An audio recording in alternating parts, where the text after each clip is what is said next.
maybe wait 4 minutes and then start.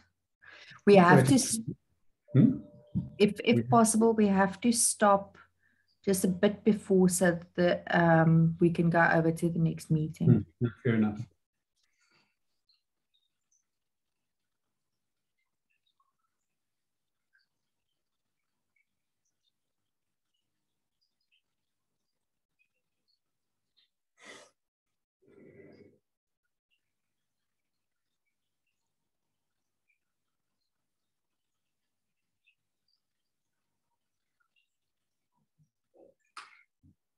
Hi, Michael. Hi, how are you? I'm well, thanks. How are you? All right, thank you. Okay, I think we've got 1 or 2 more people going to join us still. Okay.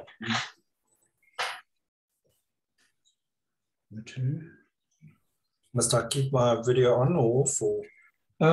Well, let's just chat to everybody, and then I'll ask you guys to switch your videos off. Okay. I'm going to present. I've got a presentation to do. Hey, Felicity. Hello. Hi there. Can we see you?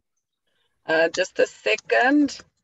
There we go. Sorry, I'm sitting outside my daughter's school while I'm waiting for her to finish an exam and multitasking, sitting in the session for half an hour at the same time. Okay, I know how it goes. Otherwise, I wouldn't get to her on time. So, yes, so excuse my background. That's okay. I'm not sure who else is going to join us today. It's just on 3 minutes past. And I know that time is precious for everybody, so I'm going to get going.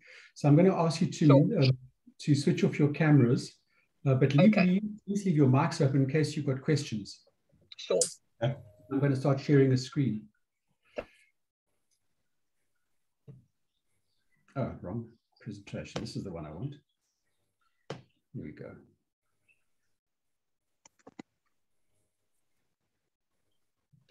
Okay, so the purpose of this session is to just walk you through how the evaluation process currently is. If you've been around a while, you'll know that we had an earlier evaluation process that we recently changed. So I'll talk a little bit about why the change took place. So, yeah, first slide. Our previous process had been originally designed about 5 years ago, more or less. And it was our first attempt at evaluating a designation. We found that the process was quite cumbersome and difficult to evaluate, and also difficult for the candidates to complete. It was quite an extensive process. So we were finding that more people were not completing their portfolios than we expected, and more people were not being found competent.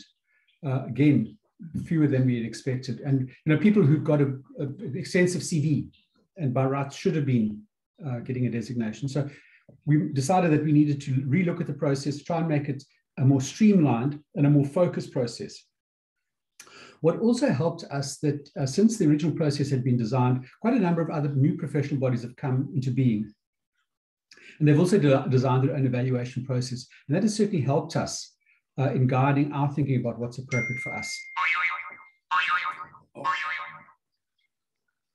Can you guys still hear me?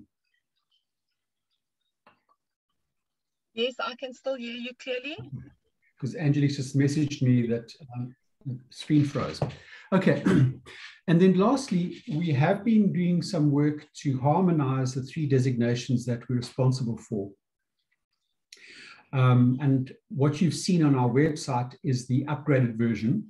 The designations have been sent into SACWA for ratification, and we're expecting them to respond to us formally. But informally, they've told us that they've accepted the changes that we've made. Okay, so all of that put together changes to the way we do things. Now, essentially, what the process does is it focuses on the competency description that sits in each of the designations. And I'm going to go there for a minute. So I'm going to use as the example the practitioner designation, but you'll see very similar things in the technician designation and in the master designation. So firstly, you'll see that the designation description requires that there's an underlying qualification. Okay, and it varies depending on the designation. It's called a cognate qualification, meaning we haven't listed a specific qualification because there could be quite a few qualifications that fit you up. Now, cognate, and I've got a definition here, I think. Cognate is a term that's quite widely used internationally and also by SACWA. Cognate, if you look top left, refers to courses in the same or related discipline or specialization. The disciplines, branches of study or learning that are considered cognate are commonly defined at the program level for the purpose of assessing applicants for entry or for recognition of prior learning. Simply put, it says, and you'll see that there's a 2007 Government Gazette. It's the first reference I found in SACWA. So it's essentially saying that as long as you have a qualification in our field, specifically meaning education, training, learning, HR development, HR general or business consulting or advising, we would accept it. It must be at a level minimum for this qualification, must be a level 5 and with 120 credits. For a technician, it's level 4. And for a master's, it's a level 7 cognate qualification. So that's the first requirement, that there's you've got a qualification. The second is that there is a requirement that you are experienced in the field. Okay? And that runs across all of our colleges. So you can't get your designation straight out of studying unless you've actually got working experience. And the reason for that is the promise of a professional designation is that somebody is experienced in the field. They are able to apply what they've learned, and they've actually got a track record of consistent good results. If you just think about it for a moment, if you're going in for surgery, you're probably not that keen on having a surgeon who's just graduated. You probably want somebody who's got a few years experience in the field. It's the same thing, it's the same logic. You want to see a track record of success. And it'll specify a number of years. I think it's 3 years for technicians, 5 years for practitioners, 5 years for the masters at a strategic level. You also have to have evidence of successful implementation, okay? And for this particular one, you need to have, the practitioner need to have a recommendation. Then the last part is the thing I really want to refer to. So you'll see in each of the designation descriptions, there's a requirement that you have specific designation competencies. Okay. For the practitioner, and we'll look at these in more detail when we come to the guideline documents. For the practitioner, it's develop and maintain a strategy, training strategy. It's facilitate implementation of the strategy. It's around a quality management system. It's about facilitating career development, and it's about providing business consulting and advising regarding skills development. And if you'll think about the role that's played by a skills development manager, that's pretty much what their job is. So it's rooted in the work that we do. And essentially what we're saying is, you need to show us that you can actually do these things from you've done them in the past. That's essentially what we're asking. So that's what we're referring to. So when we ask you to demonstrate competence, it's around obviously qualification and experience, but specifically around those designation competencies. Do you have experience in each of them? So just to go back for a moment. So that's it. Our evaluation process focuses on those competency descriptions. And you'll see in the guideline document, which I think both of you have got a copy of, one for the technician, because Michael, you're looking at a technician, if I'm right, and Felicity, you're looking at a practitioner. Am I right? If I'm wrong, tell me. Yes, that's correct. Okay. Okay, I'm looking at possibly either, because of that I still need to find out, okay. Because cool. I'm not sure which one. I'll make reference to both. And Michael, it's a good question. You know, the way you answer that question is to say, well, where do I have experience? Where does my experience lie? And if I've got a track record, because the technician designation is largely targeted at people who work in support of the skills development management. So there will be people who will typically be gathering information for reporting. They will do basic administration. For example, if you're running if you're in a big corporate and you're running a training department, You'll have a skills development manager who makes the call about which external providers that you might want to use or which internal programs are being run. But the administrators are the people who go and make sure that all the T's are crossed and all the I's are dotted, who make sure that if there's assessment being done, that the portfolios are properly collected and they're signed off and all of those sorts of things. So that's the administration function. The practitioner function is the one that's more, as I said, around the skills development manager role, where you are guiding, making decisions. Well, you've seen it, the designation competencies. Okay. And you'll see that we then provide some guidelines in the, some activities in the guidelines document that'll help you say, well, okay, if I'm not entirely sure, let me see what the next level down is of each of those competency descriptions. And do I think I've got experience in this area or not? Second thing is, it focuses on asking you to give us examples from your previous working experience. And it follows the logic of past behavior is the best predictor of future behavior.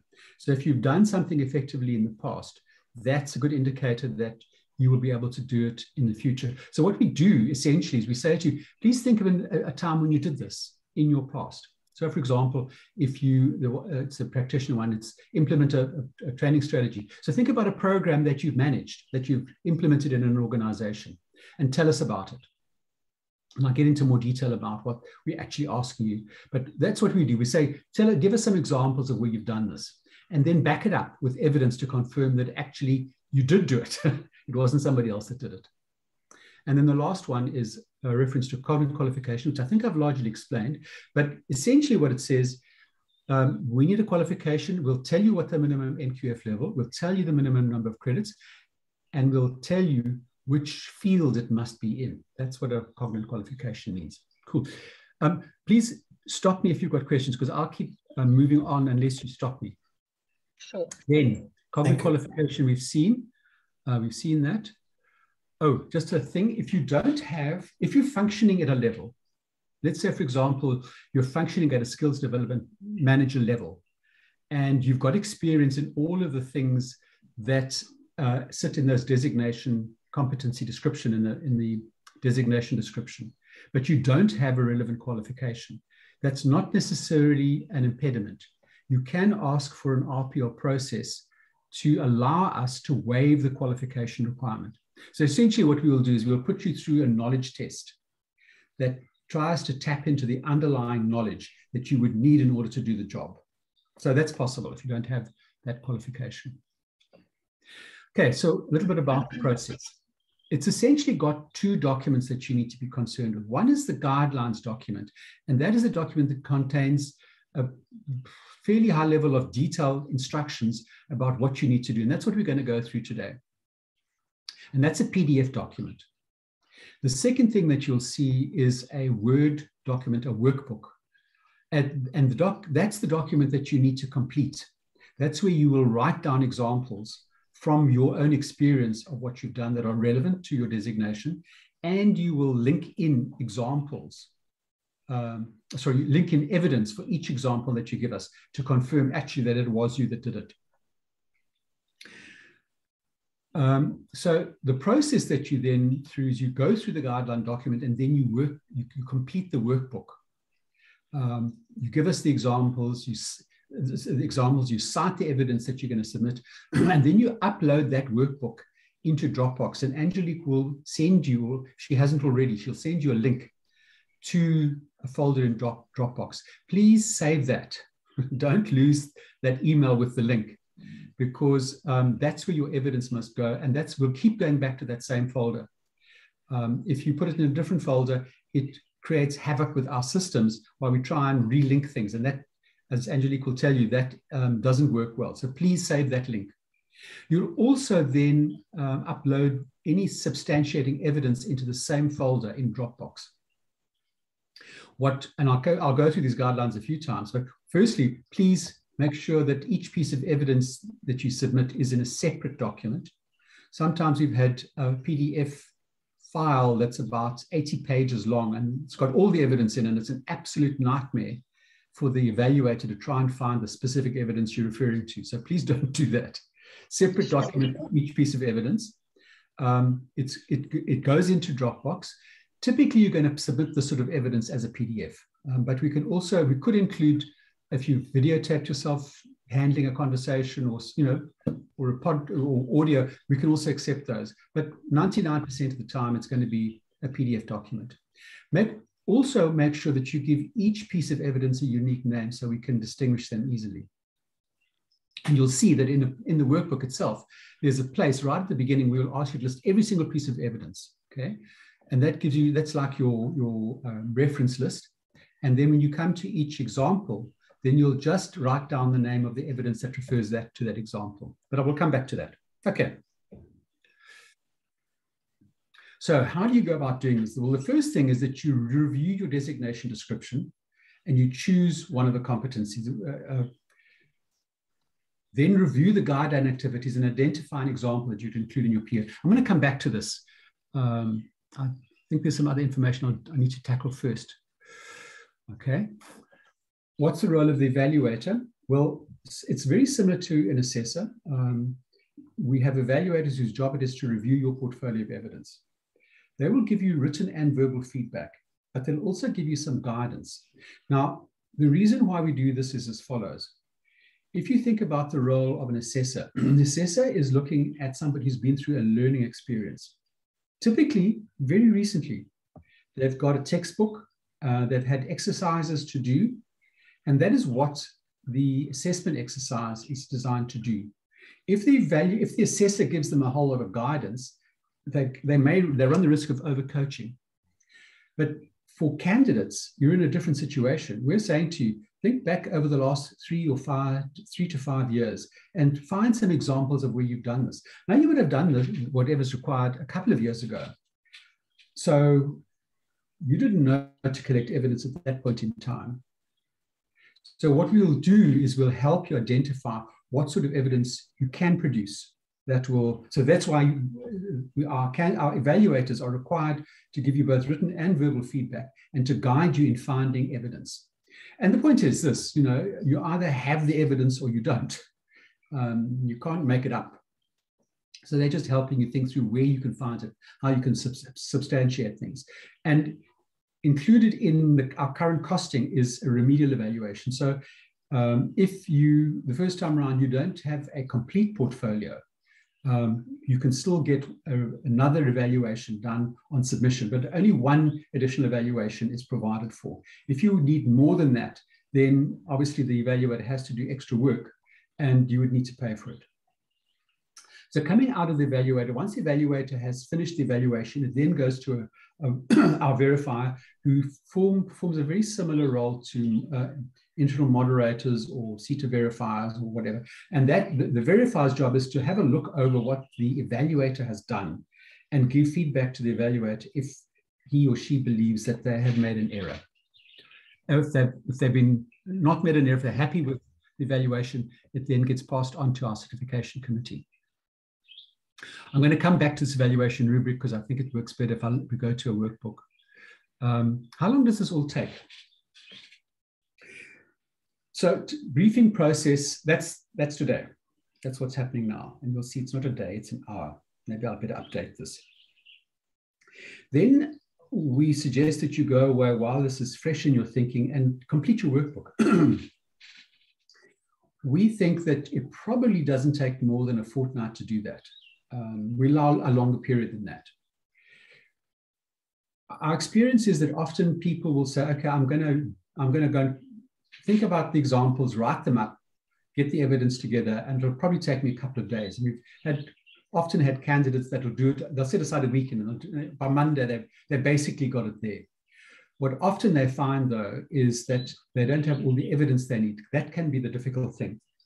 And then they need to write away or they need to go and search it out. And that's why we think maybe 2 weeks is a realistic time. It'll give you a chance to go and search for evidence that's missing, to have once you've written up your example, you may want to go and read it again and say, well, did I actually give enough information or not? So it gives you a bit of a chance to think about it. We also find, by the way, that often you have completed something, but you didn't keep evidence of your success at it, of your competence at it. And you therefore need to go and get somebody else to confirm that you were successful. So you might need to get a testimonial. So, that sort of stuff takes time. So that's why we said 2 weeks. Once you submit your portfolio to us, our evaluator has a 2-week timeline in which to go through it, give you feedback, get any additional information from you that might be needed before they should be done with their evaluation. The verifier then gets a week to go through that process. And on the basis of the recommendations out of the evaluator and the verifier, it goes to our certification committee that meets monthly. So the total process, can be as little as about 6-7 weeks. Should be no more than about 2-3 months from start to finish, largely dependent on how quickly you can get your portfolio together. Some technical details. I think I've covered this information. I'm going to talk just a bit about the last one, and it's quite small, so just bear with me. The key thing, this is the guideline document that we use to guide the process.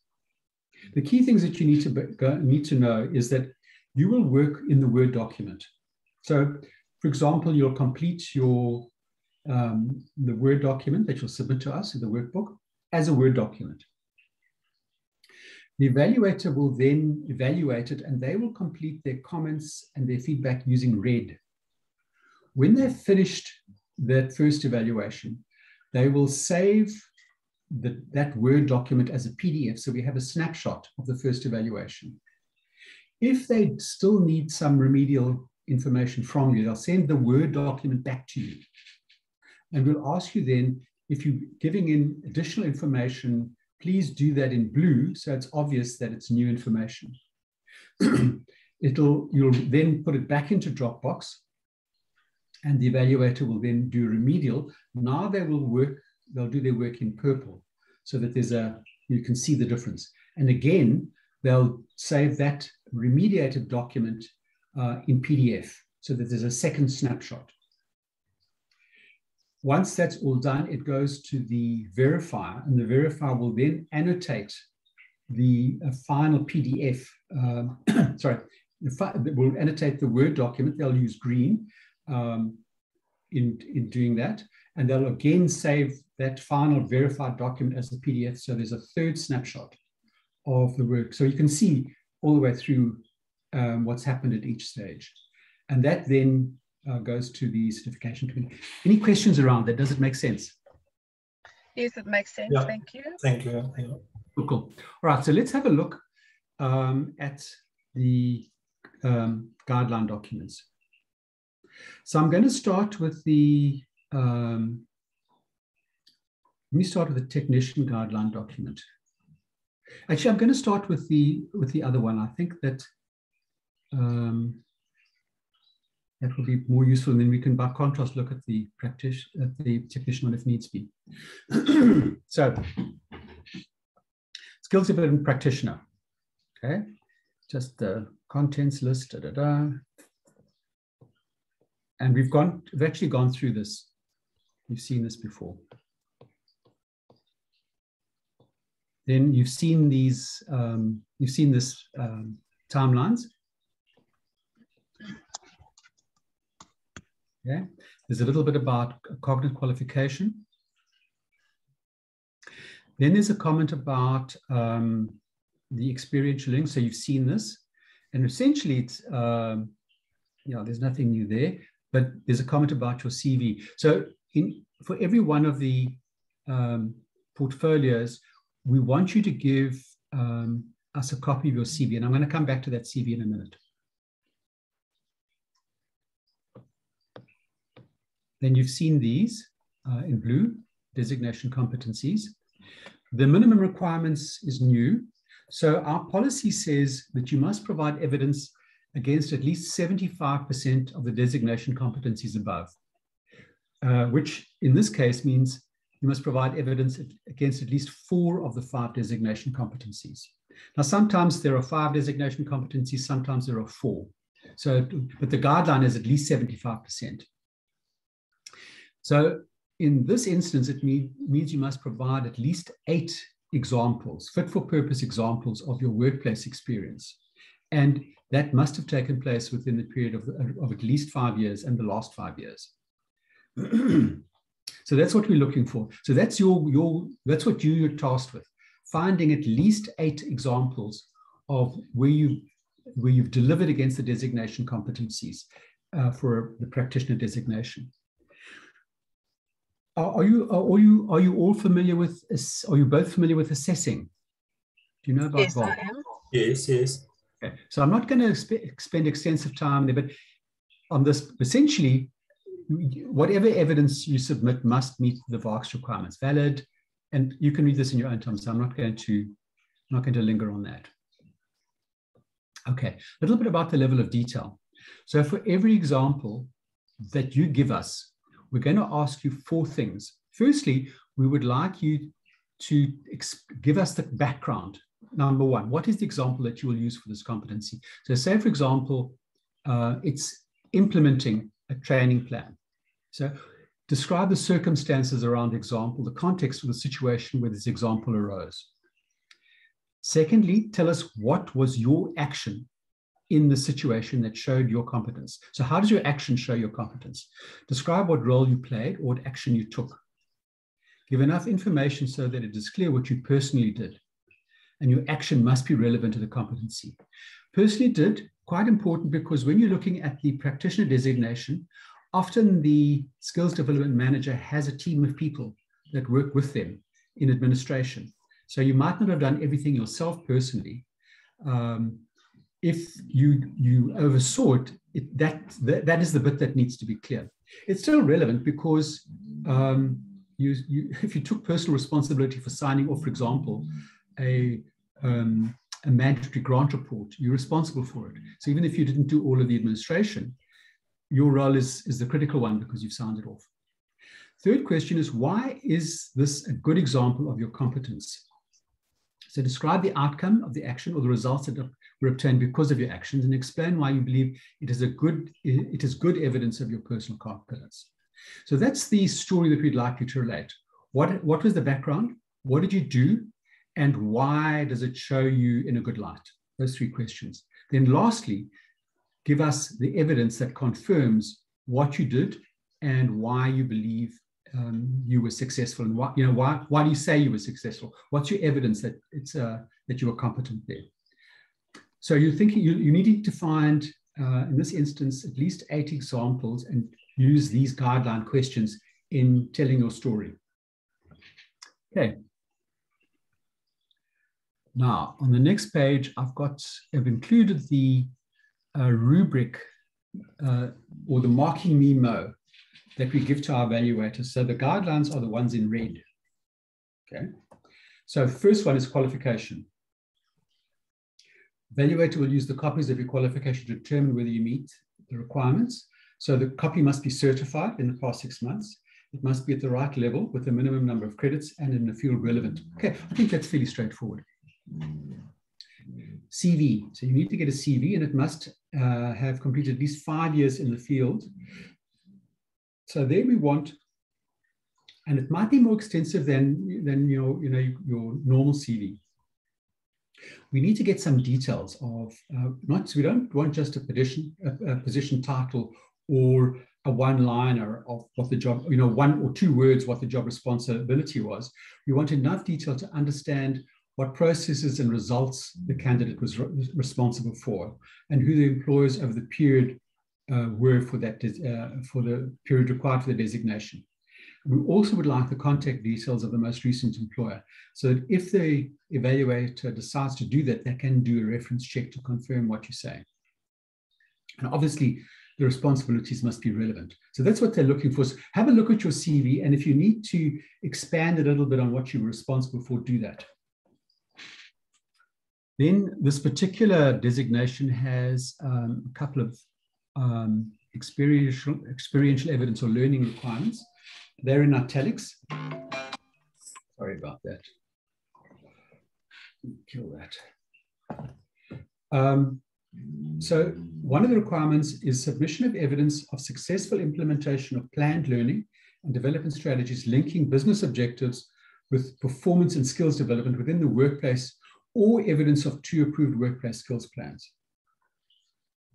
So the guidelines, if the evidence is of successful implementation of strategies, then there must be confirmation from at least one person responsible for implementing the strategies that they have been accepted by the organization and that they adequately link business objectives with performance and skills development.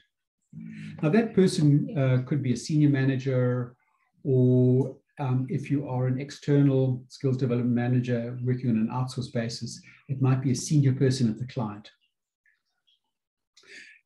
And essentially it says you're going to need to get a testimonial.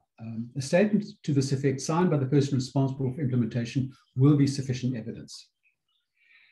If you're looking at something, if you're looking at submissions to the CETAs, if the evidence includes 2 workplace skills plans, there must be confirmation from the relevant CETA and from the organization that these plans have been accepted.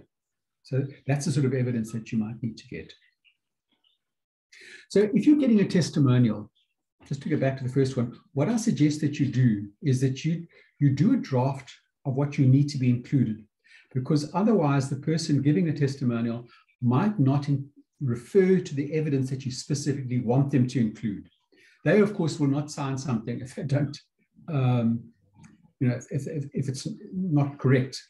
But so that's what I recommend is if you're asking for testimonials, you probably want to draft it. Ask them to include, and maybe give them a list of bullet points or whatever it is, but make sure that they can be specific enough to meet your requirements. And then lastly, recommendation by supervisor, manager, or client regarding competence must be signed by someone senior to the candidate or by the client. And again, must confirm in the opinion of this person that the candidate is competent against at least 4 of the 5 designation competencies. So again, strongly here, I would recommend that you draft this thing so that you make reference to the things that you want them to comment on. Okay. Then here's how they will evaluate those examples. So first example, you will have been asked to describe what is the example that you'll use. And you'll see there's a place there for, in white for the candidate. That's where you would type in your story. Then just below it, where it's been typed in red, that's the guideline for the evaluator. And by the way, that's where they would make their comments. But they're instructed toward 1 point if the description provides clear and unambiguous information about the context. Okay. It must clearly explain what needed to be done, what result was required, who the key role players were, and so on, and should link to one of the positions on the CV. And there's a maximum of 1 point for that. Sorry, guys, let me just sort my dogs out. Hey, stop it. Okay, I'm back. Second question, how does your action show your competence? And here again, you'll give your explanation. You get 1 point if this example of what you did is relevant. You get 1 point if there's a good and clear explanation of the role played by the candidate. If the candidate is a member of a team, then the role played by the candidate and the responsibilities they were accountable for must be clearly outlined. And no, that's what I've spoken about beforehand. And clearly you can get a maximum of 2 points there. Question 3, why is this a good example? You get 1 point if there is a successful outcome because of the role played personally by the candidate. The description of the successful outcome should include an outline of the impact on the organization that is then supported by evidence. So, for example, from time to time, we've seen evidence where it's marked, for example, of a training committee meeting.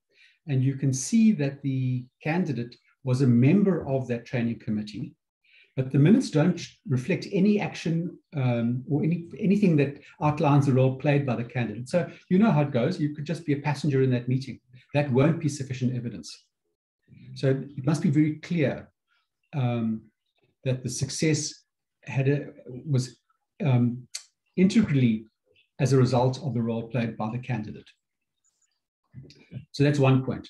The second point, award 1 point if the outcome shows the candidate is competent against the competency description. Candidate must ensure the explanation establishes a clear line of sight between the actions of the candidate, the results obtained, and the competency. So there's a maximum of 2 points. So essentially, you can get 5 points for the explanation, the story that you've related. What will happen is that the evaluator will go through this, and if there's a point where there's not sufficient information given, obviously you wouldn't get a full 5 points. And that's where they'd come back to you and say, listen, you'll see, for example, at question number 2, I was only able to award you 1 point and not 2 because your role isn't sufficiently explained. Please, can you give more explanation? So that's one of the pieces of feedback they'll give you if needs be. Now, what they'll then do is if you've got a clear story and you've got 5 points, they will then be able to consider the evidence. And here you need to provide us with a list of evidence that's just evidence for this particular example. Don't include all of your evidence. You know, you might have 30 or 40 pieces of evidence that you've submitted. Here we want you just to make a list of the titles of the evidence. How did you name that evidence? List it here. That's relevant to this particular example. Then the evidence must meet VARC's requirements. It could include minutes of meetings if the role played by the candidate is clearly described in the minutes, a testimonial of the candidate's role or of the successful outcome of the action from a credible source, confirmation from senior management, a CETA or a client of the candidate's role and of the successful outcome. So there could be a variety of things that will help you confirm, A, that you played a significant role and what that role was, and B, that it was successful, and C, that it actually is relevant to this particular competency. So they will look at then the evidence, and on the basis of that, so if you've got 5 points and there's good evidence, they will then accept this as a fit for purpose example. Okay, does that all make sense? Everybody happy? Yes, thanks, Andy. That does make sense. Thank you. Yep. Okay. Then there is an appeal process. So if, for example, you don't like the decision that's been made, you don't get awarded, for example, you don't get awarded your designation, and you think that they've made an error, you are able to appeal this. The appeal takes place after the verifier has reviewed the portfolio. We don't suggest appealing it beforehand because if the evaluator hasn't done a decent job, the verifier will probably pick it up and throw it back anyway. If you get to that point and you then want, and it doesn't go your way and you want to appeal it, it's at that point in time that you make an appeal. What the ASDSA will do is it will appoint a new evaluator to go through the evidence. So it's an evaluation, a new evaluation process from scratch. If the new evaluator agrees that you were badly done by and you get awarded the designation, then you don't pay for that appeal, for that reevaluation. If, however, they don't uphold it, then the costs of that you're liable for them. Okay. And then there's a bit more. There's a bit about evidence, compiling your evidence. As I said to you beforehand, please make sure that you have a clear and unique name for each piece of evidence. And it should include a number. So number your evidence from 1 to however many bits of evidence you've got, and then give as well a unique name to it. That makes it a lot easier for the evaluator, the verifier, and for you to line up evidence to support each example that you are giving to us. And so you'll see there's 3 instances of evidence, just which we can have a look at. One is March the 2020 management report, and then the report acceptance by the CETA, and then minutes of a training committee meeting. So that was evidence for one example that was given by this candidate. Okay, and I think I'm not going to go through those. You can read them. We've done all of this. We'll cover this ground. I'm just going to go and look at some of the appendices. So this is the designation description that you're working towards. I'm going to skim through it if you don't mind. Hope you don't get travel sick. We've also done here, some while ago, we said, you know, how do the OFO codes and the designations line up? And then we thought, and did a mapping exercise. And then we thought, well, hang on, maybe that might also be helpful if somebody is unclear, which of the designations is most relevant. So if you look at your job titles and your OFO code, do they map against, or how well do they map against the various designations? So I'm going to skim through the master's mapping. I'll go to the practitioner mapping. So this is saying, so if you have had any of these titles in green, in the blocks in green, you're probably looking at a practitioner designation. If you've had any that are in yellow, well, it's possible.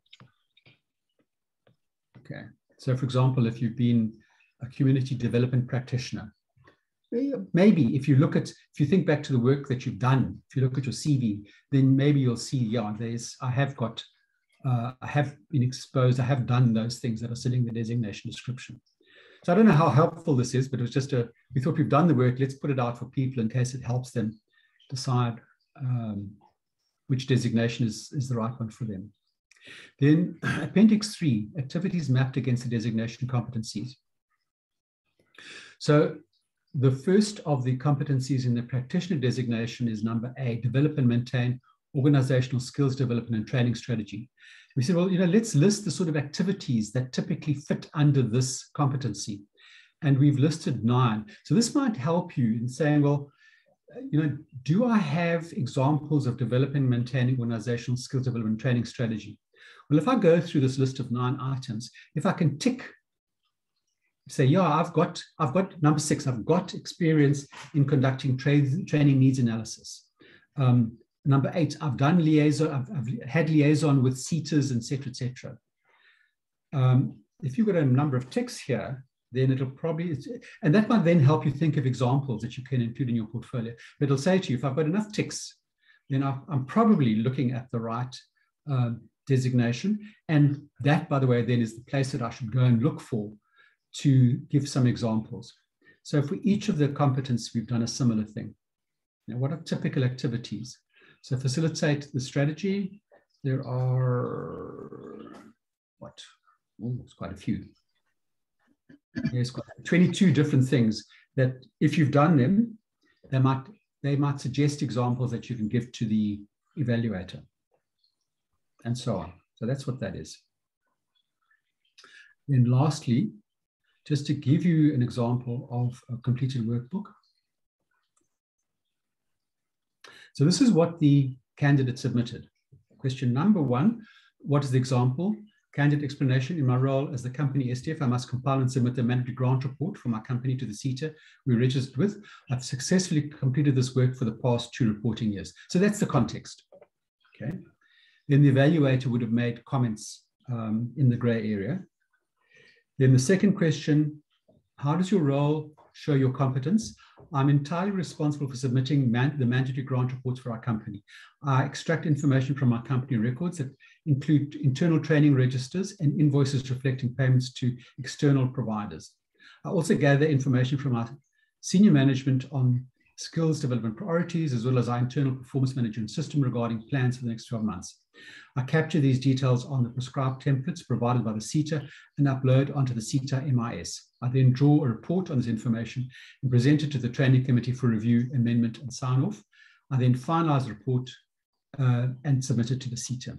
So there you see the candidate has explained what role they played. And I think you can see quite clearly what they personally did. Question 3, why is it a good example of the explanation? In both cases, the training committee has been satisfied and it has been accepted by the CETA. As the training committee includes senior management and representatives of all parts of the company, this shows that the contents of the report are appropriate for the company. The confirmation from the CETA shows that the reports meet the CETA requirements. So you'll see there, you can see why the evaluator would give 2 points for that as well. And then you'll see here's the evidence listed to support that. So you'll see it's not necessarily a long list of evidence. It's just evidence that substantiates this particular example. And then on the next page here is the evidence. Now you'll see it's been redacted, obviously for obvious reasons. This is actually a real instance. It went to MIT CETA, NECT CETA. It's approval of the 19-20 submission. Please advise your submission has been approved. Okay. And then there is the one for the following year. That's the second piece of evidence.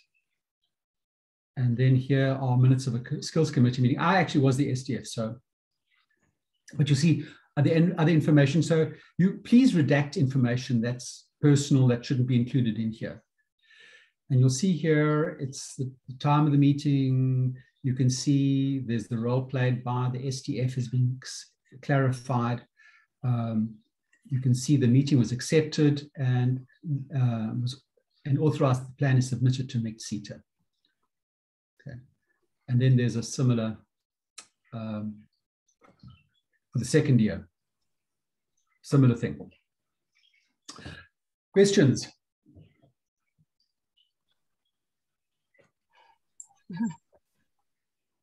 Are you gobsmacked, or are you lost, or are you getting there?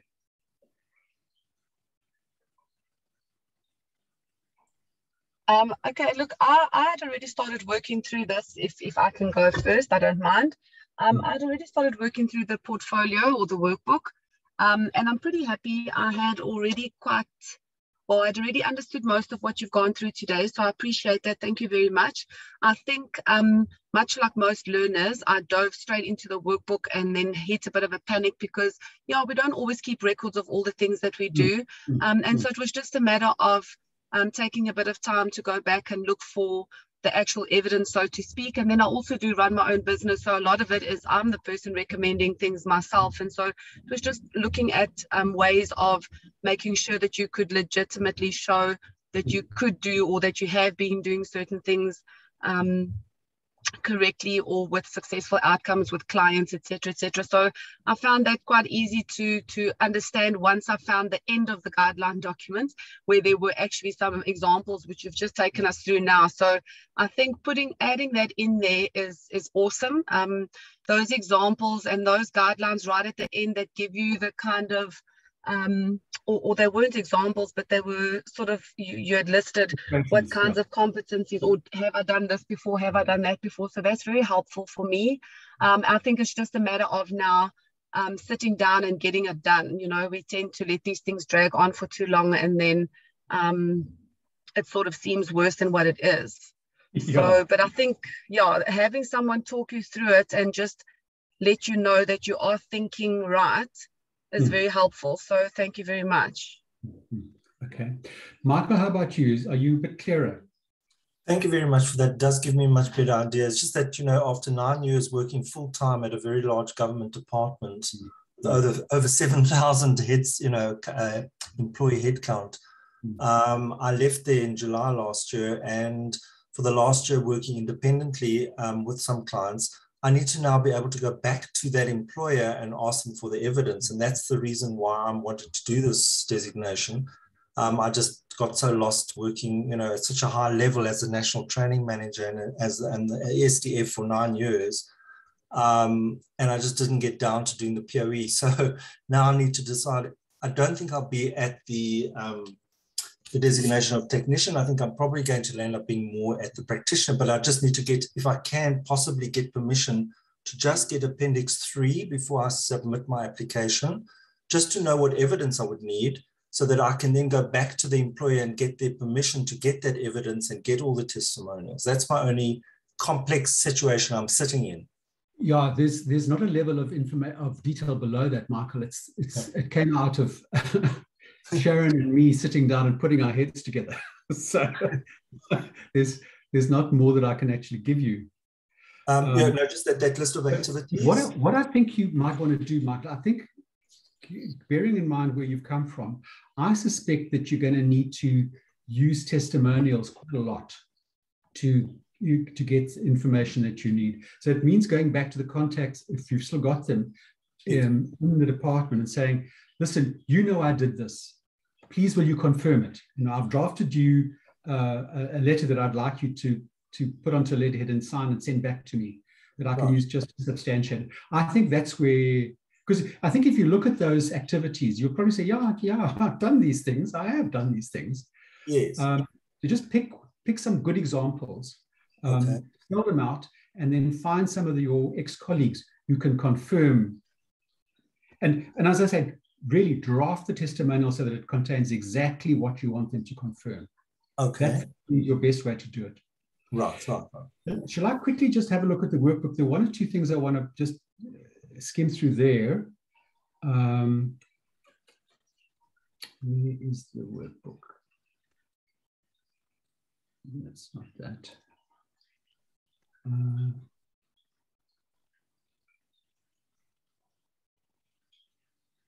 Why can't I find it? Sure. Oh, hang on. Seems sneakily didn't have everything here. Here we go. Okay, it's the practitioner workbook. The white bit at the top, you fill in. That's for the ASDSA, that's internal, don't worry about that. You've seen all of this.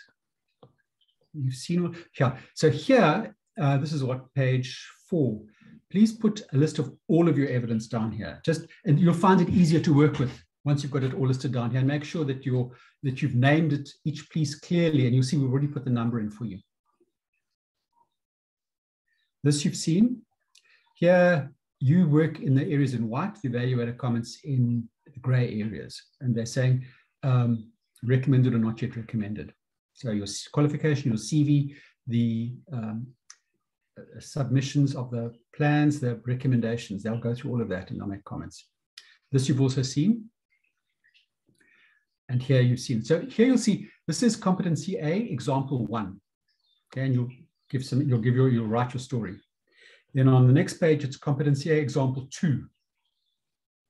Then on the next page, it's competency B and example 3. So you'll see that for each of the competencies, we've given you place to give us 2 examples. That goes all the way through. Bear with me while I skim through.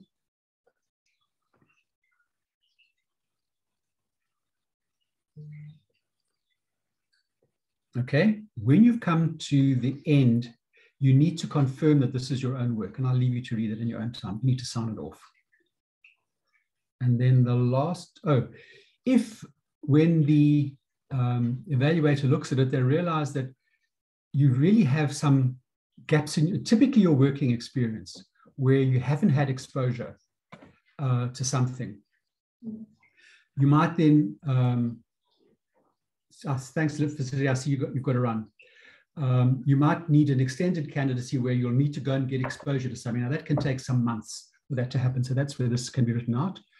And then the last page is completed by the back office. So that's just how they tally stuff up. That's all. I'm done. And I think I've got another meeting in a few minutes. I need to run myself. Any final questions? Thanks. So now I'll just put my head together around all of this, and then I'll just determine the time when I need to submit and apply. Mark, give me a shout if you get stuck, eh? Okay, thank you very much. I really appreciate all this guidance. Thank you. It's a pleasure. Cool, then. Thanks, everyone. Thanks a lot. Cheers. Bye. Bye.